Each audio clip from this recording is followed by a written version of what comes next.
The Nintendo Switch is selling like no Nintendo system ever before, and with success comes games that we at launch may not have expected.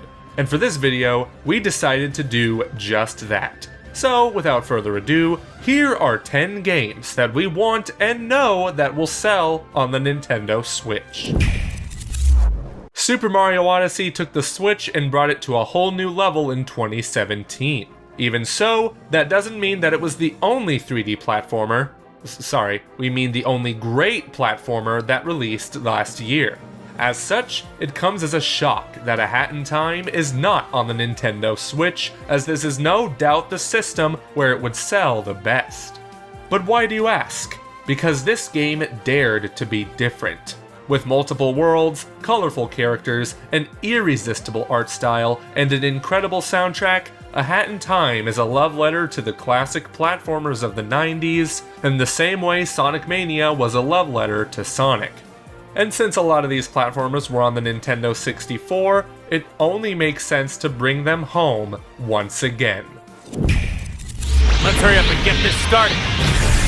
This could be fun. I'll play with you. Dragon Ball FighterZ only came out recently, but from the minute it was announced at E3 last year, the Dragon Ball and fighting game community were already convinced it was going to be a hit. And indeed it was. However, a Switch port would only help Bandai Namco reach a wider audience to the point where it's a no-brainer. For starters, the spec requirements on FighterZ are ridiculously low, so it shouldn't have any trouble running on a Tegra X1 with a bit of tweaks. Then there is the obnoxiously huge demand for a Switch port since the game was announced. Even the English voice actor for Vegeta is clamoring to play it on his Switch. While there are rumors about a Switch port coming later this year, Bandai Namco simply cannot ignore the demand for Dragon Ball FighterZ on Switch. At this point, it isn't a matter of if, but when.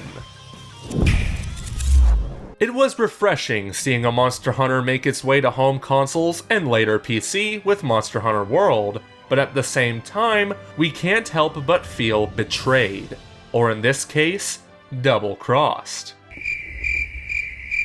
Anyway, the announcement of a new Monster Hunter game in the same year Nintendo comes out with a hybrid handheld home console that is perfect for the series felt like a dirty tactic. Still, it's understandable, as Monster Hunter World is filled with a gigantic map and set pieces that would probably make the Switch run a little too hot. Now, there is actually a Monster Hunter game on the Switch called Double Cross, which is an HD version of an expanded Monster Hunter Generations on 3DS. Oh, and it's only available in Japan right now, with currently no plans to come to the US. What the F, Capcom? At least the Switch isn't region locked. I just need to brush up on my hiragana before jumping in. Nevertheless, Monster Hunter had a huge following on the 3DS in both the US and Japan, so Capcom would be wise to not ignore it. The best course of action to appease the fans wouldn't be a port of Monster Hunter World or even a localization of Double Cross, but a new HD Monster Hunter tailor-made for the Switch. Though if they can find a way to port World to the Switch and make it look and play well enough, by all means go right ahead. But we, for one, are willing to wait longer for a new Monster Hunter exclusively for Switch. If it hurts to not have Monster Hunter World on the Nintendo Switch, imagine how painful it was to lose the Final Fantasy franchise to PlayStation back in 1997. We know that Nintendo were really grumpy about this fact, but luckily in recent years the wound seems to heal, and Nintendo and Square Enix have begun to work together again. Even when it comes to Cloud Strife, who miraculously made it into Smash. With Square's signs that they want to develop and port more games to the Nintendo Switch following Octopath Traveler and The World Ends With You, why not bring the game that has been a scar in Nintendo's massive library? The Final Fantasy VII Remake runs in Unreal Engine 4, an engine that we know functions rather well on the Nintendo Switch. As such, we and many others believe that it is time to bring the long-awaited remake to the Nintendo Switch, as we know it will sell insanely good. Mostly for marking the long-awaited end for the Final Fantasy curse that has been hanging over Nintendo since Final Fantasy VII, Cloud and Smash, and obviously being the only version of this remade 21-year-old masterpiece that you can bring with you on the go. Please Square, let us take over Midgar on a Nintendo system. It's no secret that Platinum Games and Nintendo are buddies, with games like the Wonderful 101, the Bayonetta series, and Star Fox Zero to an extent. So it would only make sense that we see a Switch port of what is probably their best game, Nier Automata. This might take a few compromises, like a lower resolution or frame rate, but if there is anything we're playing Nier Automata for, it's the immersive setting, insane action, and riveting protagonist.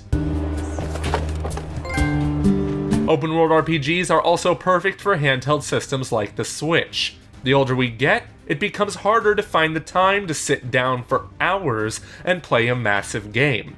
Especially considering Nier Automata kind of encourages you to play the game more than once. Ain't nobody got time for that! So if we can use every bit of spare time to play these kind of games, it'll be better than nothing. Nier Automata is definitely one of those games that would benefit from having a solid Switch port. So, Nintendo and Platinum, work your magic. The wait is over. Let's begin! The Soulcalibur series hasn't necessarily been devoted to releasing on Nintendo consoles in the past, but who could forget playing 2 on the GameCube with Link as the exclusive playable character? Unfortunately, the last game they would put on a Nintendo console was Legends on the Wii, which wasn't even a fighting game. The Switch is home to a variety of games spanning many genres, but it definitely has a shortage of waifu fighting games. Soulcalibur VI could help fill that void, since I played a little bit of it at a Bandai Namco event recently, and it's coming along well, as long as they don't make the same mistakes 5 made. And honestly, we really want to see what exclusive fighter would appear on a Switch version.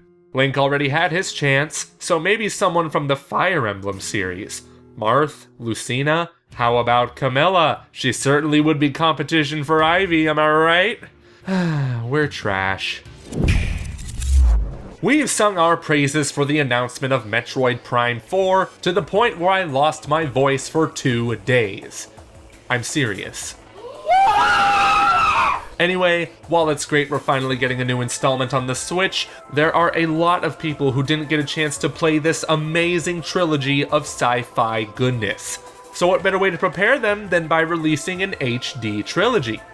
Maybe Virtual Console, but we already talked about that in our previous video, go check it out. A remaster of this amazing trilogy would be significantly less work than a full-fledged game. We don't want to act like these projects are necessarily cakewalks, but take a gander at just how great these games still look. All you would need are new textures, some lighting adjustments, and HD resolution, and you would have yourself a great looking trilogy on the Switch. It could be as simple as just porting the control scheme from the Metroid Prime trilogy on Wii, with the option to switch between the traditional control scheme or the Wii one. Obviously, the traditional controls would be ideal for playing the games in handheld mode, meaning that significant changes to Metroid Prime 3 would be required. Maybe just modifying the motion control puzzles or find a way to scrap them completely. It would be a little more difficult, but not as hard as it would be to eliminate motion controls from Skyward Sword. Good God. The Final Fantasy VII remake would definitely do well on the Switch, but still isn't the most requested or the most anticipated game from Square Enix. That title definitely belongs to Kingdom Hearts 3, which is coming out for PlayStation 4 and Xbox One later this year. This game has been in development for over 5 years, but more importantly, is just like the Final Fantasy VII remake running in Unreal Engine 4. This game and series are made for Nintendo and their fanbase, being an action-based RPG that seamlessly blends the rich worlds of Final Fantasy and Disney. With Big Hero 6 and Toy Story already confirmed and deeply improved gameplay, it looks like the game is going to break many grounds. There's only one issue. Will Square Enix bother to make a port? Well, The World Ends With You, Final Mix and Project Octopath Traveler might be tests, but even so, with the Nintendo Switch performing big time in Japan, the US and Europe, and the potential of an HD hybrid Kingdom Hearts, we wouldn't disclose that Square will finally be fair to Nintendo when it comes to porting Kingdom Hearts 3 and the Final Fantasy VII remake to the Nintendo Switch. What needs to be said?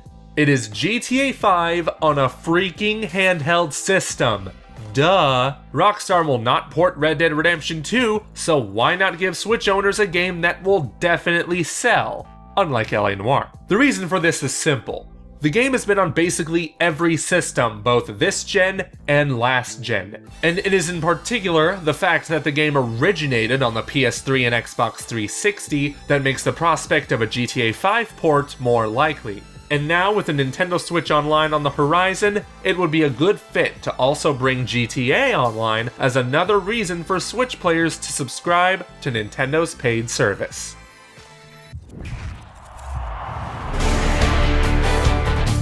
If GTA 5 was an obvious pick for Rockstar, then Super Smash Bros. Is a given for Nintendo. There's no way to get around this. Smash 4 on the Wii U saw poorly compared to Melee on the GameCube and Brawl on the Wii. We're still far away from an eventual Switch exclusive Super Smash Bros. So why not port the excellent but underperforming Wii U port, with all its DLC stages, and characters including Ryu, Bayonetta, Corrin, Mewtwo, and obviously Cloud Strife.